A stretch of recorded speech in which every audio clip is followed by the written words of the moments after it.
Often I've woken up from a drunken stupor, empty cans falling from my bed onto the sleeping mass of bodies all around me and thought, where and who the hell am I? Luckily, this is merely short-term memory loss brought about by my nightly excesses, and soon the voices come back to me again begging me to kill. But what if I'd totally forgotten who I was or what I was doing? Well, that, my friends, is called amnesia, or as it's technically known, colossal brain farts. Amnesia is an effective, if overused, storytelling device as it keeps a character's past unclear but still draws investment from players, viewers, and readers as they try to unravel this tangled mess of memory lanes. So today we're going to take a look at some of the best forget-me-nots who forgot me lots in gaming. But by best, what we really mean are characters who had the darkest past, the craziest reveals, or those who gained the most from unlocking their memories. With this in mind, I'm Jules, your Northeast knobhead for WhatCulture.com, and this is the 10 most unforgettable video game amnesiacs. Number 10. Number 13. Unlucky for some, 13 is a game which sees the main protagonist wash ashore with no memories whatsoever, which is obviously quite serious, but it's made even more serious when the game alludes that you've just assassinated the President of the United States. In an attempt to uncover who actually turned the insides of the President's head to the outsides, 13 has to rat-a-tat-tat his way through countless enemies, including the most vicious and terrifyingly named of all, the Mongoose. Alright? But here's the thing, we never actually get true closure on our memory lapse mission. We actually find out that we were just some dude who underwent plastic surgery to look like another person so he could be framed for the murder, but beyond this we're just as clueless as when we first started. The game even ends on a to be continued that never was, which is a real shame as despite David Duchovny's sleeping pill vocal delivery, this was a really interesting and enjoyable title. Number 9. CAMMY, the Street Fighter series. The Street Fighter cast are a rowdy lot, aren't they? Frequently doling out beatings and receiving harder knocks than negative YouTube comments to my self-confidence. Therefore, it's actually surprising to see that besides Sagat's wound chest given to him by Ryu, there's no one other than CAMMY who suffers long-term damage. CAMMY was once the servant of M. Bison, but after she rebelled, he wiped her mind to keep her under control. So that's one round of amnesia. Then Dalsim helped her break free once more, and she again took the fight to Big Red, where she was knocked unconscious with another brain wipe. So that's 2 trips down memoryless lane. Although to be honest, it's not exactly a past you'd want to remember, as when CAMMY worked with Mr. Psycho Crusher, she garnered all sorts of hate by committing atrocities in the name of Shadaloo. That being said, she used this guilt to mould a better life for those around her by working with us Brits to put a stop to her former master. Number 8. John VATTIC, Second Sight. Second Sight contains so much amnesia that I even forgot the main character's name apparently the last time I spoke about him on one of these lists. I called him Jack VATTIC for some reason, and I'm really not sure why. Maybe it was a typo, maybe it was the 3 lines of icing sugar I just buffed up my tooth before the take. Who knows? What I do know is that John VATTIC was a mentally unstable being. At the beginning of the game, we awake as John in a medical research lab and have no understanding as to what's going on, nor why we're looking like a half-eaten roast rump. It also turns out that John possesses powerful psychic talents which are at once really cool, but also really odd. As the game progresses, we experience flashbacks, flash-forwards, and all other manner of time-bending, and it's only towards the end of the game that everything finally starts to make sense. It turns out that what John thinks is the present is actually the future, and the flashbacks we were having are his real timeline. It's confusing at first, but it actually means that John gave himself amnesia with precognition, that he'd actually projected himself so far that he disassociated his mind from the present and therefore existed without a past, which is utterly mental and for that reason alone deserves its place on this list. Number 7. Talk, the Suffering. The Suffering is a bleak action game stuffed to the gullet with gore. Throughout the game you play as Talk, a laughably named but altogether bad mamma jammer who's serving time for killing his wife and 2 kids. Nasty for sure, but the game makes sure that you take note that Talk blacked out and remembers nothing of the murders. So there's a mystery afoot, and all that stands in your way is an entire prison of ghosts, monsters, and mutants all looking to rip you asunder, which on second thought I'd probably leave to somebody else to sort out. As you play the game, harnessing the darkness and rage within Talk, you turn yourself into a monstrous being, and you start to see more and more messed up things, one of which is your dead wife guiding you through the madness. But this only serves to make Talk's anger and possible guilt spiral out of control, all of which results in you tearing new love holes in everything you see. The ending and result of Talk's amnesia depends on how you treat people you find on the island. Help them and you'll find that your family was murdered on the orders of somebody called the Colonel. If you choose to hurt people, then it turns out that you did the killings, which does feel a bit anticlimactic. But the most haunting ending is if you play a mixture of good criminal, bad criminal. In this neutral ending, it turns out that Talk accidentally killed his wife and his kids committed suicide as they blame him for taking her away from them. It's quite a painful ending, especially when Torque decides to kill his rescuers and then flees into the woods of the island, consumed by his guilt but with enough forethought not to return to society where he might hurt others. It's a great game, and this little amnesia trick gives the ending a real sense of weight. Number 6. The Spirit Ghost Trick. Now, not many games start you off dead, but that's the premise of Ghost Trick, and Ghost Trick is mad as balls.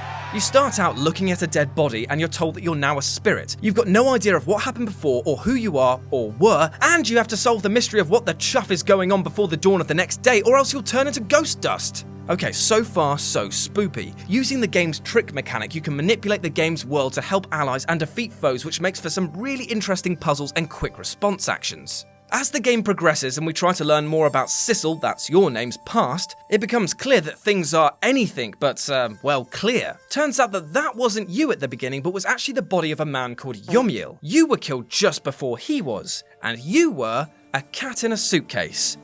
Obviously.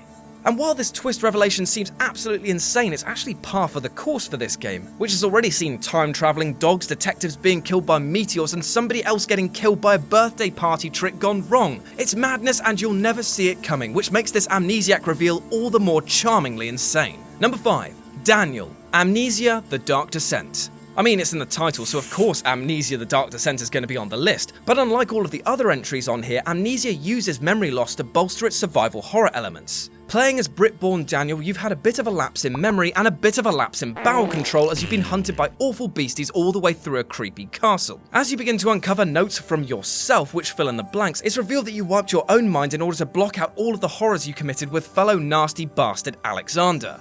Torturing people, killing kids, wanton destruction of boxes, all are on Daniel's personal naughty list. The story is compelling alone, but the amnesia which plagues Daniel actually helps draw power from the player and makes his environment seem that much more oppressive and terrifying. After all, having to walk down a scary corridor is bad enough, but when you've forgotten that Ben Potter and his lecherous hands are waiting for you round the corner, it's even worse. Number 4. Ford Cruller, Psychonauts. Obligatory statement here. Psychonauts is a great game and you should all make sure you play it at least once in your life. Why? Here's why. It's original, well-acted, funny, challenging, and downright charming. But also because of this chap, Ford Cruller. As you play the game, you might notice this Hey Arnold football-headed looking dude all over the camp. Weirdly though, he doesn't seem to recognise you despite seeing you again and again, and also he seems to change his personality wildly.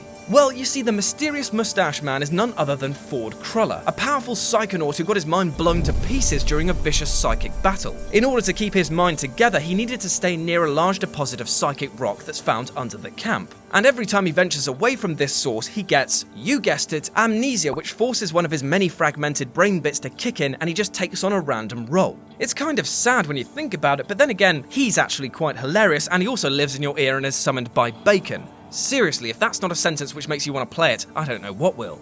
Number 3. TERRA, Final Fantasy VI.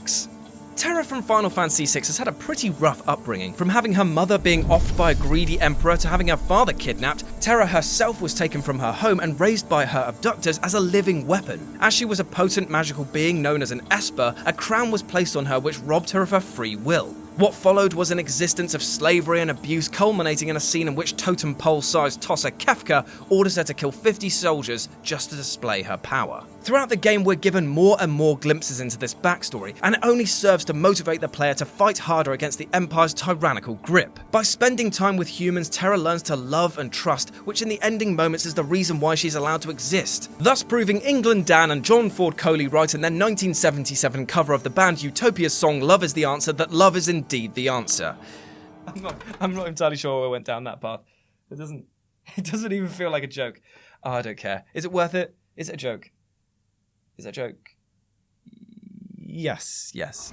Number 2. Darth Revan, Knights of the Old Republic. Knights of the Old Republic was such a breath of fresh air that it even made Wampus say, "Damn son, that cool." It gave unprecedented freedom to explore and so many ways to customize your character that it really felt like a personal and considered experience. Hours honing my saber skills, using the power of the Force to manipulate conversations, and patenting a run away like a coward win strategy in the battle arenas. I did it because I felt connected to the universe, so much so that a very recent chant of "I am one with the Force and the Force is one with me" feels very apt. Therefore, nothing prepared me for the great late-game reveal that there was more to my relationship with Darth Malak than first meets the eye. Throughout the game, you're told of the great evil that Malak and his master REVAN spread across the galaxy, how they almost crushed the heart of the universe until Malak betrayed his master in his conquest for power. At first, you see this as just a plot device, something to make Malak seem even more diabolical as he slaughtered his own master. But it turns out that you are REVAN. This is mind-blowing for the player, as it turns you from a simple soldier in Bastila's army to one of the most powerful Force users in existence. The best thing about this revelation is that it still invokes player choice. It's up to you whether you want to fight against your old self and undo the damage you've done, or it gives you the opportunity to take up the mantle as the baddest lad or lass in the galaxy. And number 1, Link, The Legend of Zelda: Breath of the Wild. Okay, so as this is a very new game, I'm going to try and avoid spoilers for the highest rating Zelda game since Skyward Sword. Do you remember that? Do you remember that Skyward Sword got also the loads of 10 out of 10s, but no one's kind of talking about that now, are they? Just saying that. But anyway, no spoilers, but we need to address why this Link is quite possibly the greatest amnesiac in gaming. Link begins his journey with as many memories as women I've slept with this year, absolutely none. But as he sets out to explore the vast and beautiful world around him, he begins to discover stories of an ancient civilization undone by evil. He learns of divine beasts, of princesses, and the great entity known as Calamity Ganon. He also learns about how a hero was wounded 100 years ago in battle with this great evil, and that we are that hero, resurrected and ready to try again. It's utterly fantastic to experience the story unfold, and Link's memories connect through exploring the world and learning through fragmented flashbacks. This isn't a shock twist, but instead a slow burner of revelation, and for that it makes the story feel so much more powerful. And you know what? These memories actually feel impactful, as if you finish the game without unlocking these moments, the game will actually end on a bittersweet note. Now, as I said, no spoilers, but it makes you want to fill in the gaps. It's beautiful and superbly paced. I honestly wished I could have my own mind wipe so I could go back and do it all again. Ah well, I can but try. And that's our list. Got any more video game members who lost their memories? Well, let me know about them in the comments section below. And why not swing by the site whatculture.com for more news and daily articles. I've been Jules, you can follow me here on Twitter at RetroJ with a 0, and we'll speak soon.